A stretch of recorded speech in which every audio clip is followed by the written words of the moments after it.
on his presentation called The Other Side. So introducing to you, Vaughn Coleman. Hello, everybody. Thank you, Kwame, for having me on and allowing me to share. So, and thank you for that intro. Yes, it has been about 25 years of me being a financial advisor. The sad part about it all is that after 25 years, the main thing that I've learned after all this time is that I don't know. And that's true wisdom when you understand that you don't know. In other words, what I know is that I can't predict the future, and I don't know what's going to happen any more than anybody else does. However, what I can say is that the main thing that I've learned is that everything that I thought before I came into this profession has been flipped on its head. Everything that I've learned, everything that's been thrown at me, everything that the media told me, even a lot of things that I learned in school, I found out that I can do a lot better simply by doing something different, and in many cases, just the opposite. So the main thing I would like to share is that before you judge anything, research it and look at the other side. What is the other side of whatever you think is right or wrong or indifferent? What is that other side? So we'll be talking about a few major areas. One area that we'll be looking at is what is the other side of investment planning? What is the other side of tax planning? What is the other side of planning how you volunteer and give to charities? What is the other side of education and financial literacy? And I'm even going to talk about the other side of physical fitness, because this goes well beyond just financial planning itself. When you really take a look at just about every area, you start to figure out, even if you think something is wrong or bad, how do you know it's really bad? And even if you think that something is an obstacle, how do you know that that obstacle is not an opportunity? One of my favorite books of all times is called The Obstacle is the Way. And what this book challenges you to do is not only to figure out how to get around your obstacles, take on your obstacles or endure your obstacles, but actually figure out where is the opportunity in this obstacle. So I've learned that there's really no such thing as a bad market or a good market or a bad economy or a good economy. It's all a matter of perspective. So what we want to do is we want to challenge ourselves to look at different perspectives and say, okay, what's going on? What can I control? What can I not control? And how can I adapt? Because as long as we're not adapting, well, then all we'll be doing is complaining. So for example, we love to complain about how wealthy people save money in taxes. A complaint that Kwame brought up last time we did one of these sessions, and he's completely right. The price of gasoline.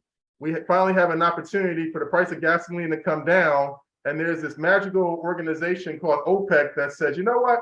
We're going to stop drilling for oil so that we can keep the price up because we're enjoying all these profits, and we don't really care whether the people are paying more for gasoline or not.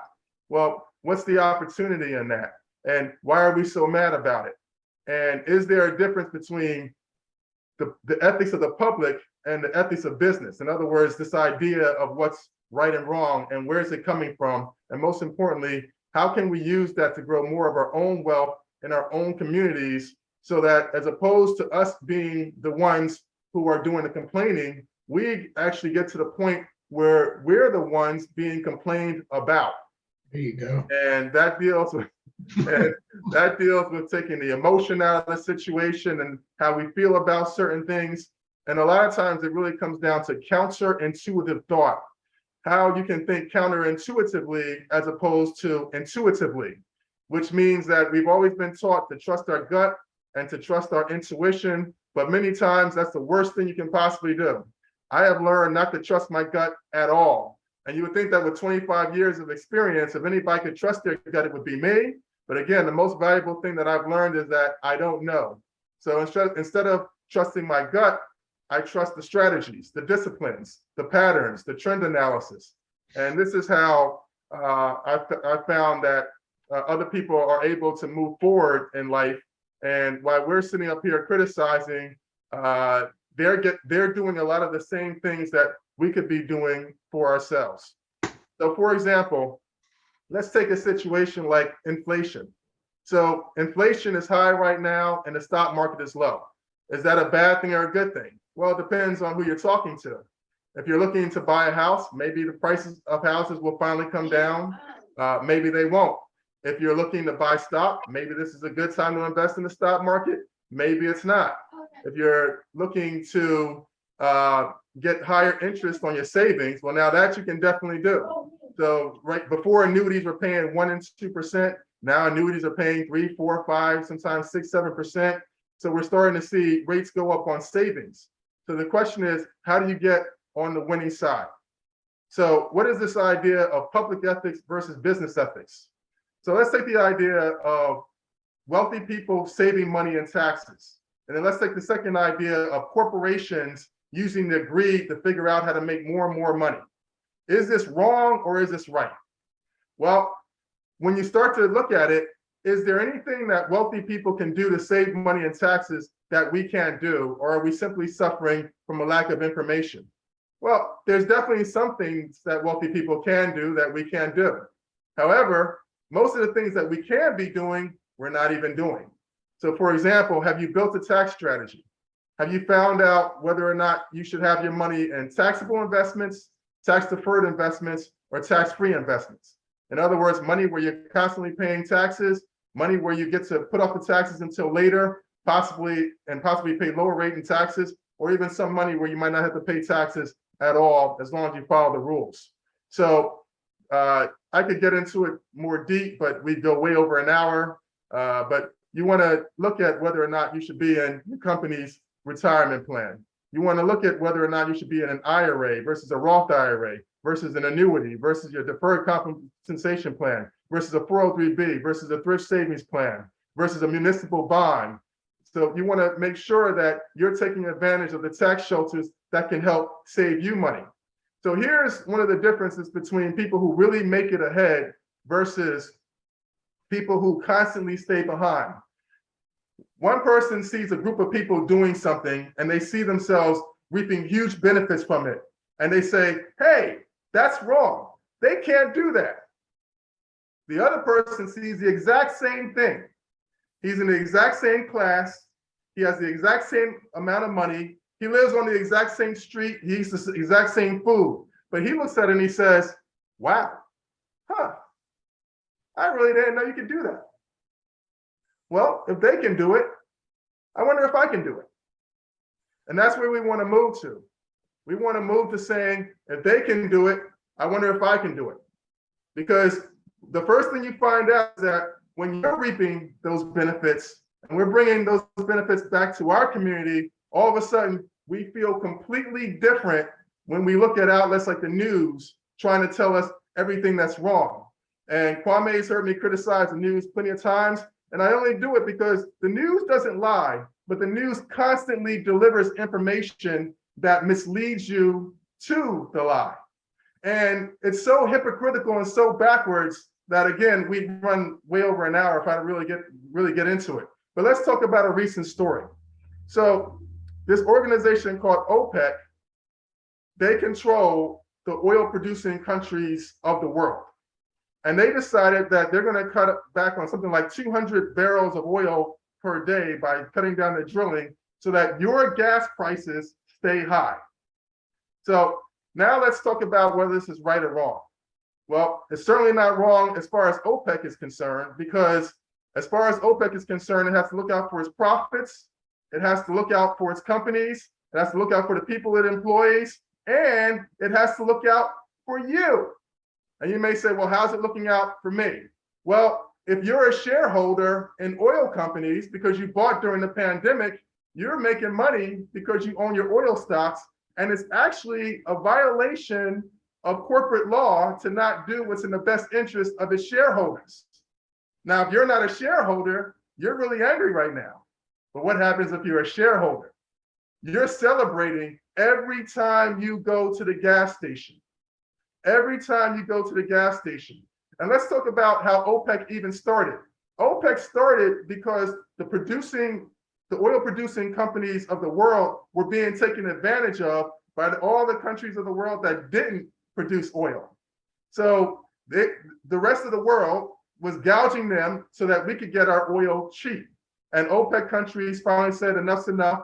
We're going to stop cooperating as opposed to fighting with each other so that we can make some money off of, in many countries, our main resource, which is oil.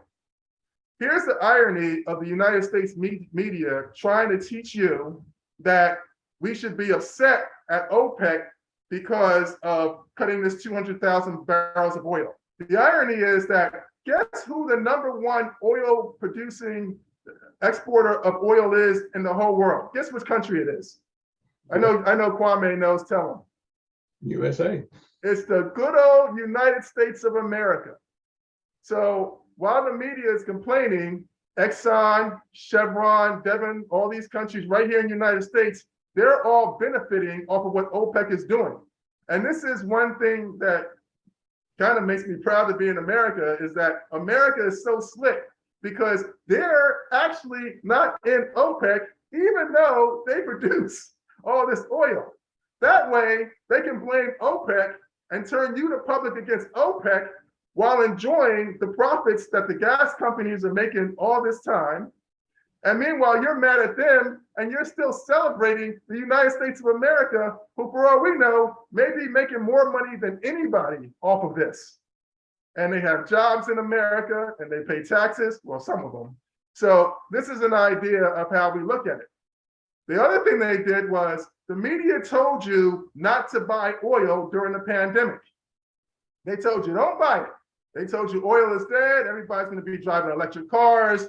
It's never going to be profitable again. There is a story, I'll never forget it. They came out and said, oil is selling, one of the index is selling, I think West Texas crude is selling at -$8 a gallon, which means that oil is doing so bad that if a company wanted to give away a gallon of oil, they would have to pay somebody $8 to take it. Then they went on to say that the only way an oil company could be profitable is if oil went back to $53 a barrel, and we'll probably never see that again because look how well Tesla's doing. Everybody's buying Tesla stock. By next week, we'll all be driving electric cars and oil's going to be gone forever. You'll be throwing your money away. Jim Cramer said, everybody can possibly imagine sold this narrative. And this is what the country and the media does every time. They talk you out of buying when the market is cheap, and they talk you into buying when the market is high. Now, all of a sudden, everybody's saying, get in there and buy oil. It can't fail. We don't know what those other people are talking about. And of course, nobody's ever admitted that they were wrong. So this is what I mean by thinking the other way. Now, I'm not suggesting you buying the oil right now. I'm not buying, I've been selling oil. So, but maybe it is a good time to buy oil. The point is, we have to understand that we don't know, and we have to at least get in the game. And you can get in the game wherever you are. If you don't have a lot of money, start small. Let's say that somebody has $300 to invest. They can open up an E-Trade account. They can buy 3 stocks for $100 a piece. And if they want to save money in taxes, they can put it inside of a Roth IRA, assuming they qualify. That way, they have the beginning of their tax strategy and they have the beginning of their investment portfolio. And maybe they add $50 to $100 to it every month. Or maybe you're making a lot of money, you add $1,000 or $5,000 to it every month. But you start where you are, because whether you lose money or not, and you will lose money sometimes, I can almost assure you that, whether you lose money or not, you can't lose because the education is invaluable. They don't teach you how to invest in high school. They don't teach you how to invest in college. I was a business administration major. They never taught me any of this stuff. I had to take an elective called personal finance, and it only taught me the very tip of the iceberg. It didn't really teach me anything about how to invest in strategy.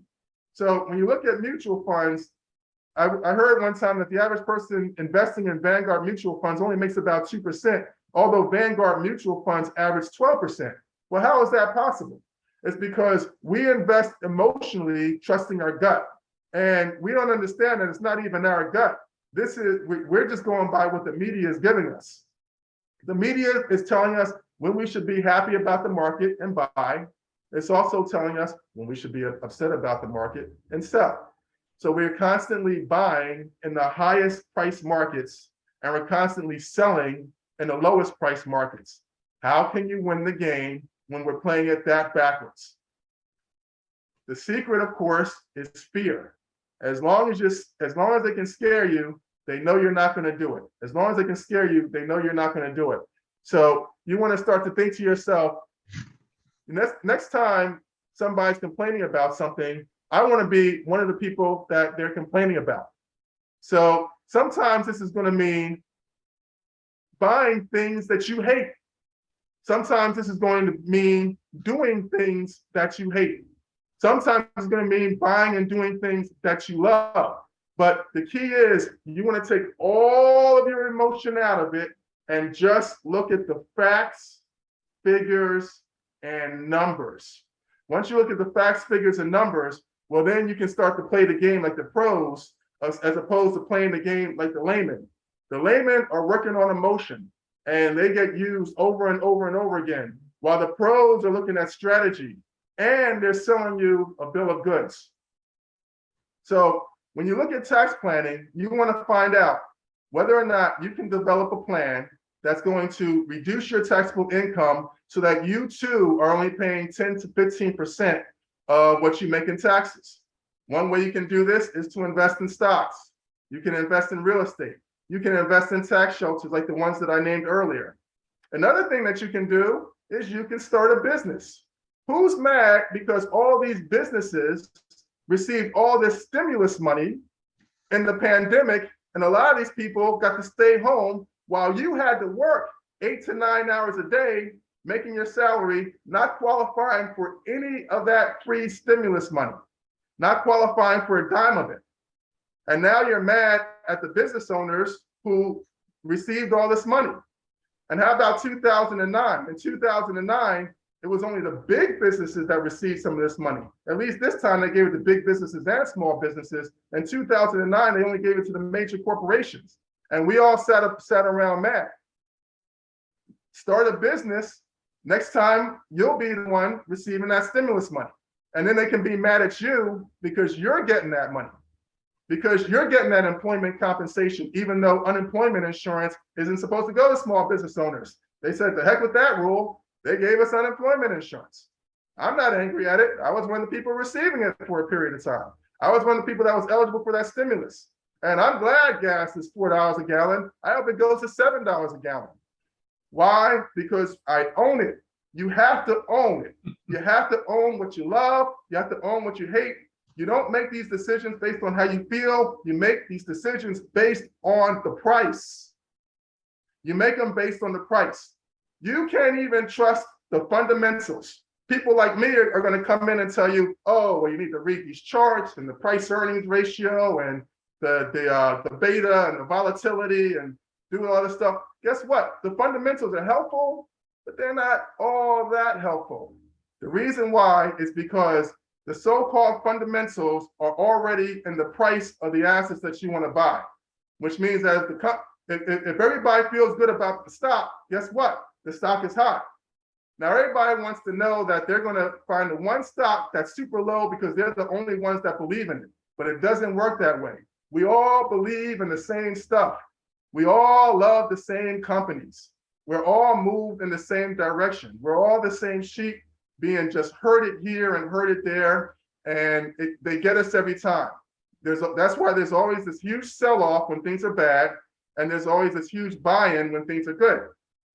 One thing you can do is you can choose, if you choose to become a contrarian investor.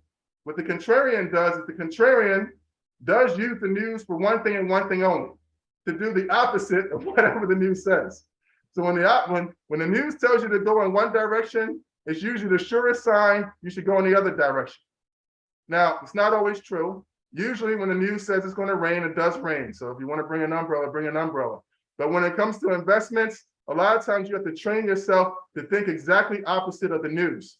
This does not mean that just because an investment is selling low, that it's a good investment. It does not mean that at all. But what it does mean is that we want to start to look for those opportunities where the price is likely to rebound and you're going to be on the other side when it rebounds. And oftentimes you have to be prepared to do this when there is zero proof that a rebound is coming. When there's a problem that we don't have the answer to it yet. So for example, you might be buying airlines during the pandemic when there's no planes in the sky. You might be buying oil when there's no cars on the road. You might be buying commercial real estate when all the commercial real estate in Manhattan is going empty. And everybody's going to think you're wrong for a very long time. And ultimately, you could be wrong. And being right too early is often indistinguishable from being wrong. So these types of strategies take a lot of patience, and they're going to rack your nerves a little bit. But with that increase in pain tolerance of getting used to those ups and downs and seeing yourself win with these types of strategies, you train yourself more and more to simply think opposite of what the public is feeling and what even you yourself in many situations are feeling. So Kwam's going to put up a video clip that kind of goes into how this works. It's a rather famous clip from the Seinfeld show from back in the day of George Costanza having his own epiphany. Kwam, if you can, play the clip.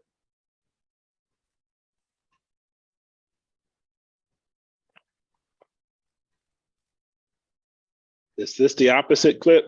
It's the opposite clip. It worked.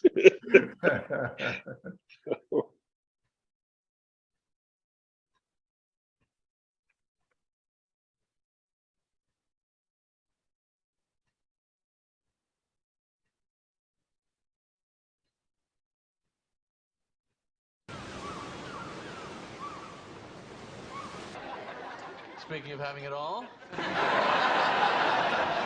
where were you? I went to the beach. Oh, the beach. It's not working, Jerry. It's just not working. What is it that isn't working? Why did it all turn out like this for me? I had so much promise. I was personable. I was bright. Oh, maybe not academically speaking, but I was perceptive. I always know when someone's uncomfortable at a party. Got napkin over there? It all became very clear to me sitting out there today that every decision I've ever made in my entire life has been wrong. My life is the complete opposite of everything I want it to be. Every instinct I have in every aspect of life, be it something to wear, something to eat, it's all been wrong. Everyone. Tuna on toast, coleslaw, cup of coffee. Yeah. No, wait a minute. I always have tuna on toast. Nothing's ever worked out for me with tuna on toast. I want the complete opposite of tuna on toast. Chicken salad on rye, untoasted, with a side of potato salad, and a cup of tea. Well, there's no telling what can happen from this. You know, chicken salad's not the opposite of tuna. Salmon's the opposite of tuna, because salmon swim against the current, and the tuna swim with it. Good for the tuna. George, you know, that woman just looked at you. So what? What am I supposed to do? Go talk to her. Elaine, bald men with no jobs and no money who live with their parents don't approach strange women. Well, here's your chance to try the opposite. Instead of tuna salad and being intimidated by women, chicken salad and going right up to them. Yeah, I should do the opposite. I should. If every instinct you have is wrong, then the opposite would have to be right. Yes. I will do the opposite. I used to sit here and do nothing and regret it for the rest of the day. So now I will do the opposite, and I will do something.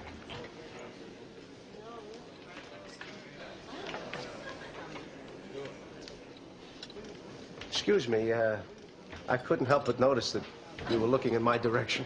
Oh, yes, I was. You just ordered the same exact lunch as me. My name is George. I'm unemployed and I live with my parents. I'm Victoria. Hi.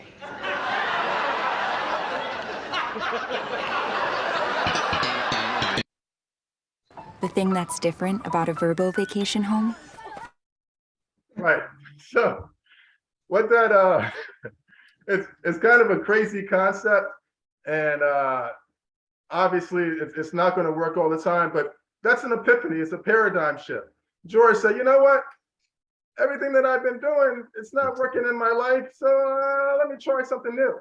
So that's what I would encourage I would encourage everybody to try something new. So for example, if you don't think it's fair that people who are fit tend to get treated better than people who are not fit, join a gym. And if you don't think that it's fair that somebody is getting ahead in a company when they shouldn't be, find out what they're doing that's allowing them to get ahead faster than you. Now, it could be racism. And if that's the case, you can always leave the company. But it could be something else. Just keep an open mind to that. We have a friend, Kwame and I have a very good friend who works for the state of New Jersey. And back in the day, he used to tell me all the time, he said, Vaughn, man, you know, people are getting ahead in the world by brown nosing. They're kissing this and that and the other thing, and that's how they're making it. Well, now that same exact friend has a great job in New Jersey, and he received the job by doing what he was criticizing people for. Only difference is he doesn't call it brown nosing anymore. Now he sticks his finger in my face and he says, Vaughn, it's not all about what you do, it's about who you know. Yes, indeed. It's really the same thing if you really think about it. And an idea of how this concept works of just looking at the other side is, a lot of people ask me, you know, Vaughn, how do you make money in your practice? How do you get clients? I say, well, I make most of my money by volunteering my time. So they say, oh, you're a paid volunteer. I said, no, it's volunteer time. I volunteer my time. I teach kids in schools. I do a lot of things that don't make me any money. I go to places where I know that people don't have any money to invest, and I try to teach them about financial planning. I approach nonprofits, they approach me. Anytime you ask me to do something, I'll usually step in and do it, even if it doesn't present an opportunity for me to make money. What I found, however, is that I kind of accidentally became a socialistic capitalist with a philanthropic mindset. In other words, in my volunteer work, somebody says, oh, well, you came and talked to our kids at our school. Why don't you come and provide a luncheon for our staff and you can tell them about your services?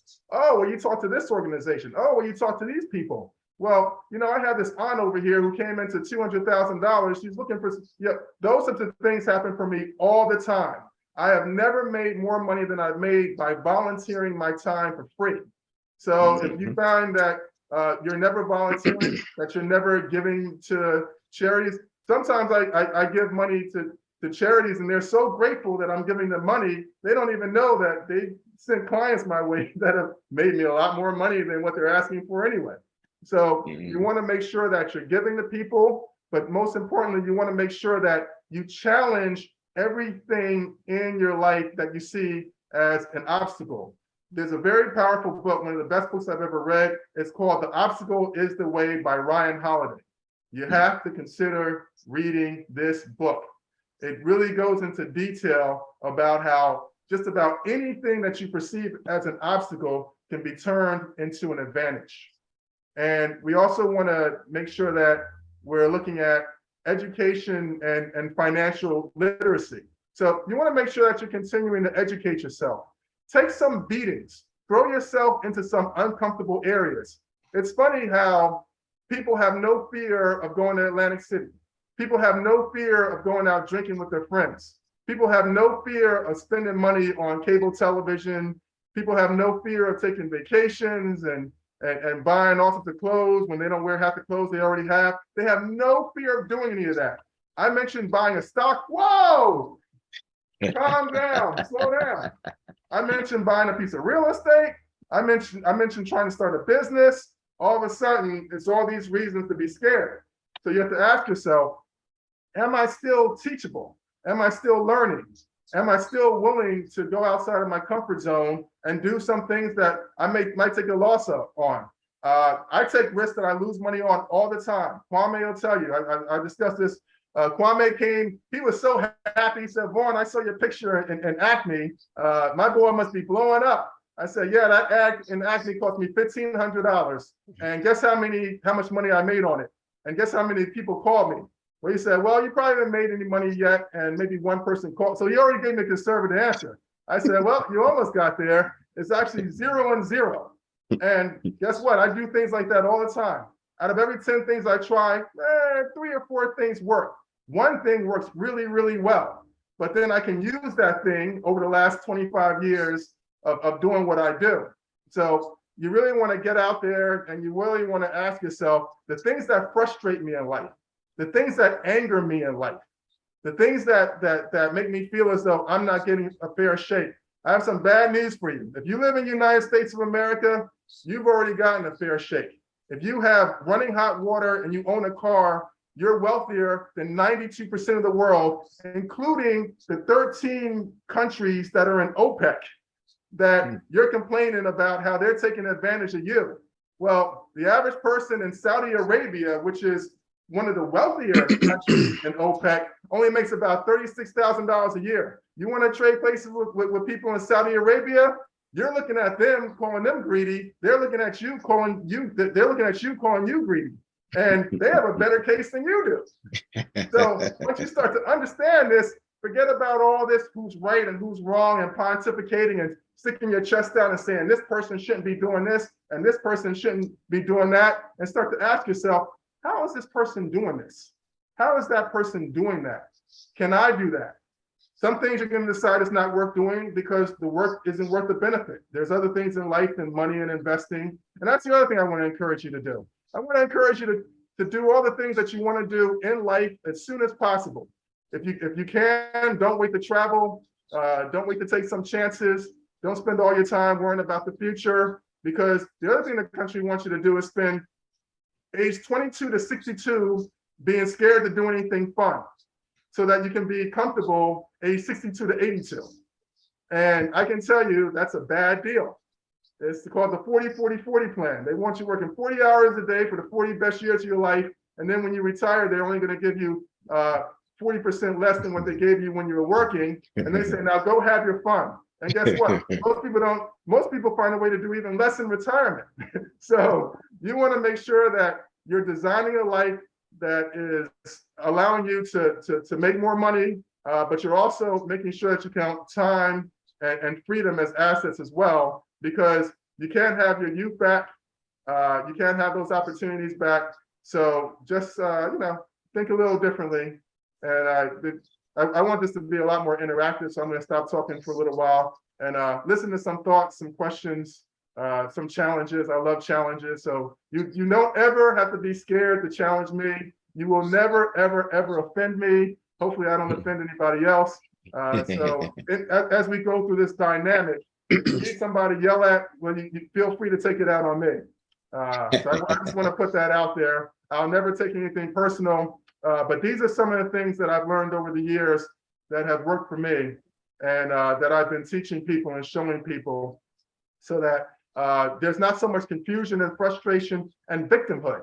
If being born here and being in the middle class, there's just not enough to complain about, and there's more opportunity than I can possibly share with you in an hour. And based on the opportunities, I'm underachieving myself compared to where I could be. So if we were to all understand our potential, so understand that this is not coming from a place of arrogance. If we were to all understand our potential, we'd all be angry at ourselves. So we want to recognize the opportunities and the potential, but also show gratitude and faith. I'm a Christian, but I'm not here to tell anybody how to believe. But you're going to need to believe in some things that you can't see yet if you want to get out there and take some risks, because you're not ever going to know. There's not ever going to be a time when it's going to feel like the perfect time to take some action. Interest rates were low and real estate went up. Now interest rates are high and real estate is high, and interest rates are going to go higher and real estate. All these things are going to happen, but they never seem to happen at the same time. So you want to figure out, you might start on an opportunity here that you might not cash in on for the next 3 years. Well, you're set up for the next 3 years then. 3 years is going to come eventually, and then you'll be able to take advantage of it then. So you want to start to think pragmatically and start to figure out, what can I do to be the George Costanza of my own life? To look at whatever is not working out for me, but seems to be working for somebody else, and to methodically use it to my advantage. All right. Well, yes. Well, first, I just want to thank you for that sermon. That was needed. it was necessary. We appreciate that. Really, that is on the money. I got a comment. Vaughn says something that's something I really always believed in this country is being born in America. Always view that as an opportunity. I mean, there is a lot of negativity that comes to us as Black Americans, no doubt about it. But it's still, we're better off here than other places. So I always look at it as, I'm in America, there's an opportunity. Instead of me complaining about, the challenges here or being a victim, I say, how can I turn this to my advantage? One thing I look at, like I live around a lot of foreigners, and their attitude is just totally different. They come to this country and they see this as like, wow, I'm here. Now let's go take advantage of America. And us being born here, I always, constantly remind myself that, hey, there is plenty of opportunity. We just got to go out there and make it happen. Whether it's doing what Vaughn is saying, in the stock market or investing in real estate or whatever, you just got to go get it. You got to go get it. It's out there. I mean, I'm not saying it's easy, not saying that at all, but I'm saying there's plenty of opportunity for us to all try to capitalize on. And I think here again, having a forum like this, being able to share ideas is pretty much sometimes how it gets started, because you got to talk to other people, because having the innovative idea is really the hard part. I mean, that's really hard. But if you're talking to other folks and sharing ideas, you can help each other along. And I think that's the key. Networking, just working together, sharing ideas, and motivating each other. So, Kwame, I salute you for putting something together like this, because I think this is what we need to continue moving in the right direction and taking advantage of opportunities that we have being here in the United States. So Vaughn, excellent presentation. I really enjoyed it, man. Thank you. Yeah, definitely. Thank you. And a comment. And Well, I'll start with the comment first. It's very interesting. Yesterday, I put a status on Facebook, and paraphrasing, of course, but it was along the lines of the older I'm becoming, the less I not to sound elitist. I have elitist tendencies, though. I will admit that, but I'm not a full elitist person. But the idea that, it's not always, in my opinion, about so much the haves versus the have-nots. I think a lot of it is the wills versus the will-nots, and people who just refuse to step outside the box or try, because it puts you in a constant victim mindset. But as we mentioned, where we are, I believe really anywhere you are, if you do have the certain belief in yourself, faith, whether it be a higher power or within yourself, that you can always, if you're able-bodied, and maybe I'm also biased because I work with students with special needs, as my family knows. So I see students who can't even talk, can't walk. So if you can talk, walk, whatever, to me, there's no excuse to not have things done. That's just my personal opinion. So I just feel like, it's really is a mentality thing. You have to have the self esteem, have the belief in yourself that you're worthy of good things, that you deserve to have essentially your paradise here on earth, if you're willing to work for it and be around like-minded people. There is no way that I know of anyway. If anybody knows a way, please let me know. I'll start using it immediately. There is no way to ever know that a stock is going to do well, including the strategy that I just gave you. You have to be able to get out there and take some beatings. And through time and experience, as you buy more and more stocks, you'll start to recognize certain patterns. And you'll start to say, okay, well, I need to do more of this and less of this. I need to, and you can't listen to other people either. You have to kind of do this on your own, because people love to talk about the winners. Like, some people love buying biotech companies. And it's easy to sound like a genius when you talk about the 2 companies that went through the roof, and you don't talk about the other 14 companies that didn't do so well, right? So, but there is no way to know. And I'll tell you something else. There's no way to know if a future business is going to be successful if you try to start a business. There's no way to know that you're going to buy a piece of investment property and your tenants are going to pay their rent and you're going to not get ripped off by your contractors.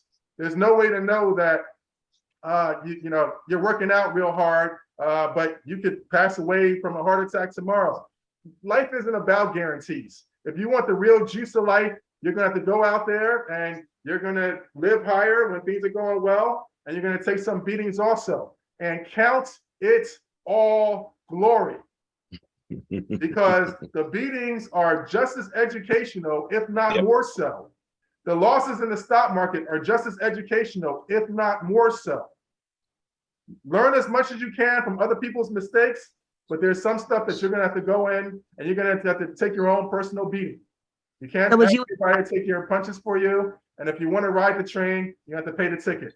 You never, never know. And if you think you know, good news is you have a 50% chance of being right.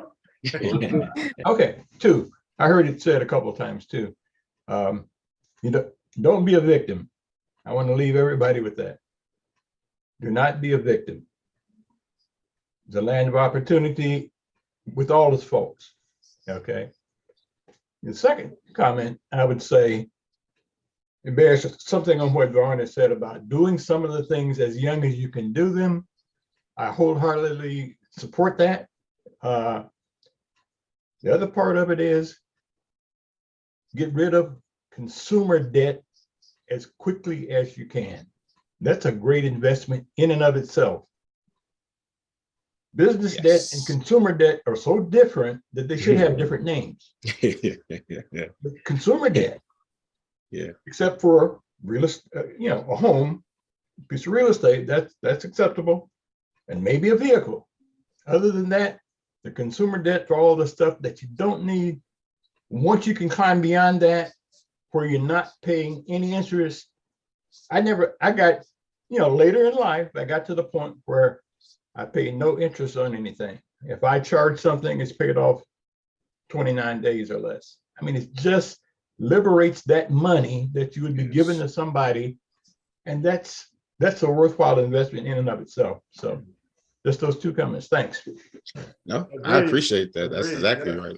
I mean, I remember I asked Pop, I said, do you have good credit? He was like, I have excellent credit.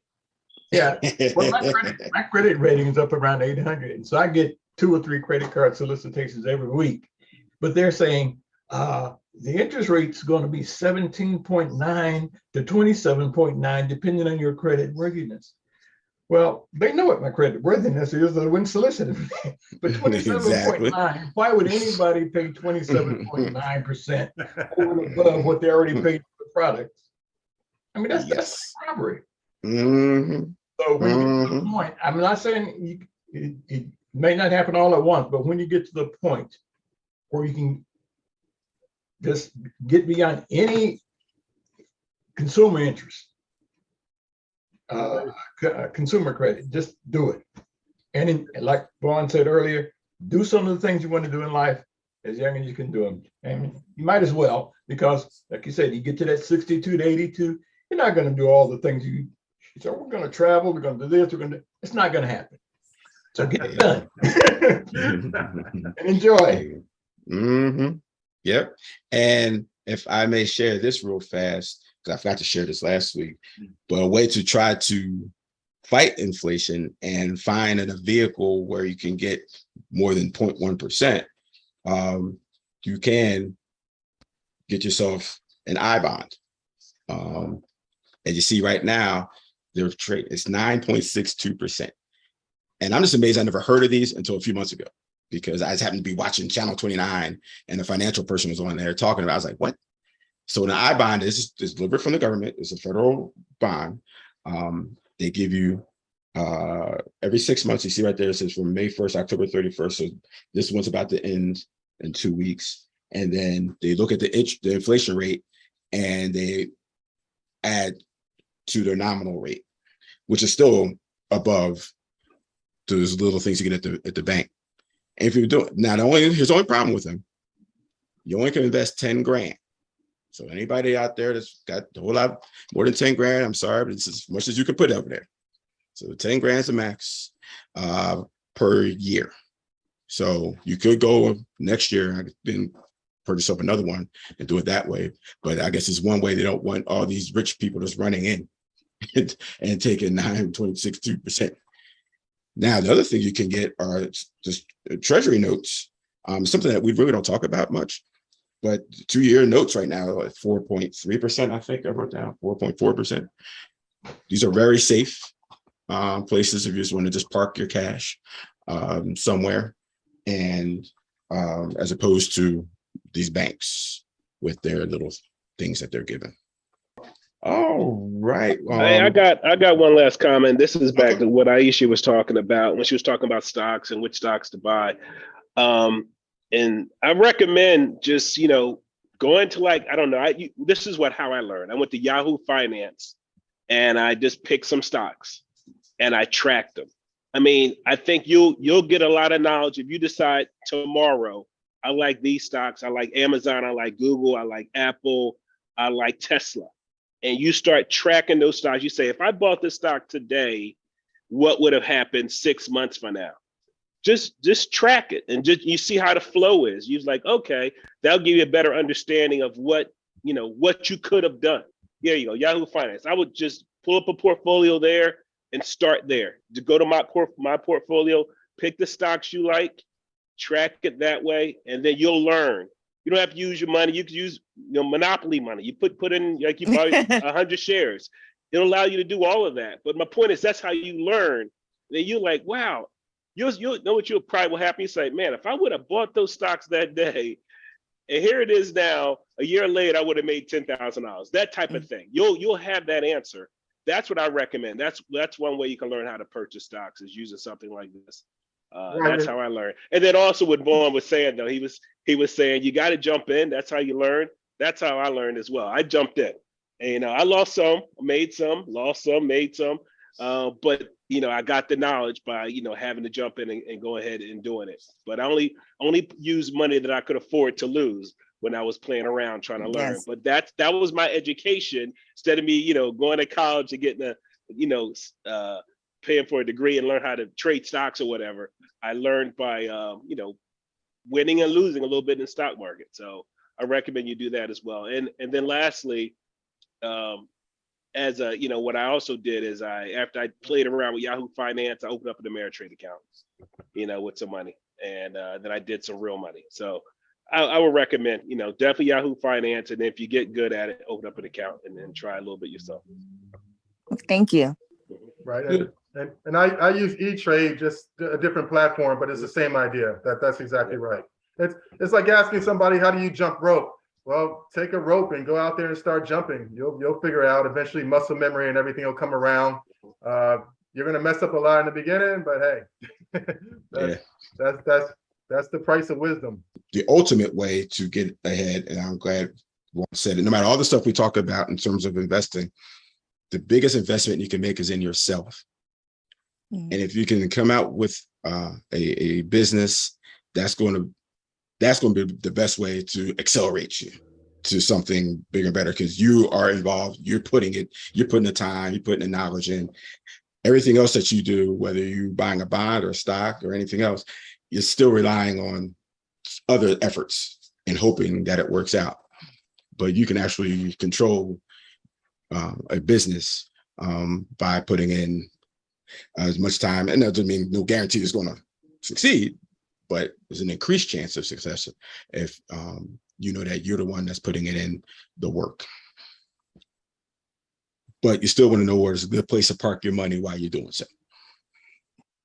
So, hey, we went over time. I just want to thank everybody for coming by. I know you got the game up on the screen there, Tim. Now I'm kind of glancing down a little bit myself. I said I was actually watching the Sixers. I forgot about the football games on too, but I was. Oh, I was thinking about football. I was thinking about the Sixers. I think about the Sixers. Okay. Because Thursday night football has been trash anyway. Now I don't like that. I don't like the two teams playing today. But yeah, Philly's looking good. Sports wise, looking good. But one thing my dad says, no matter what happens after every game, they're going to send us the same check. Yeah.